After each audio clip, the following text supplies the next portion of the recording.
we started with what we loved and Yes. went on to what we hate. So let's flip it around, because I want to talk about research papers. So I want to talk about what we hate, and then let's remember the things that we love. So two research papers that I really hate. Like the number one is, I know what this is going to be. this isn't the paper, Dan. This is the way it was reported. It was the AI paper from MIT that basically said AI is making us dumber.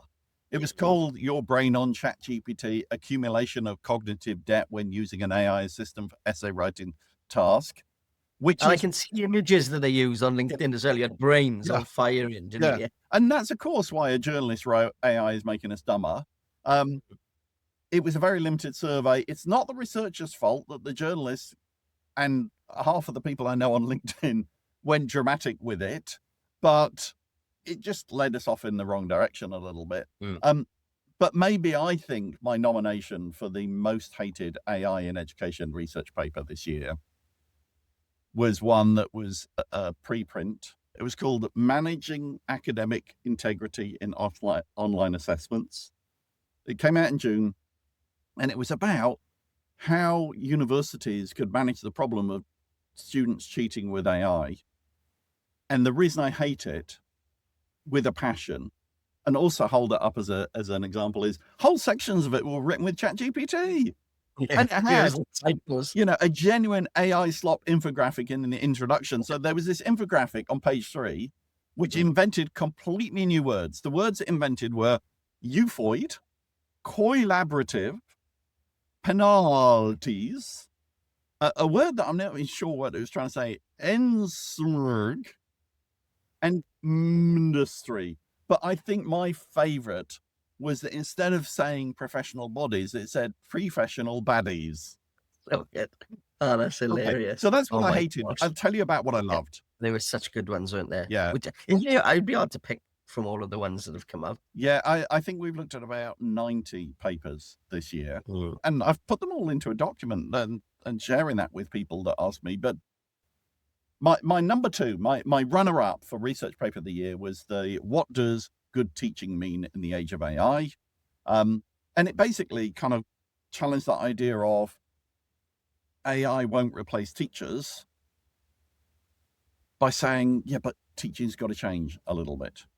And it said, okay, it's not going to replace teachers, but what happens if it replaces teaching? What happens if teachers use AI too much to do the teaching? And that you end up sidelining teachers because somebody says, AI can do this thing. So it kind of said, hey, AI is not a magical fix, nor is it a massive threat, but we need to think about learning design because it's more than just, can we use an AI detector? But how do we rethink designing of lessons and designing of assessments? Where did our research come from again? It came from series 14, episode 10, but I can't remember where the research was from.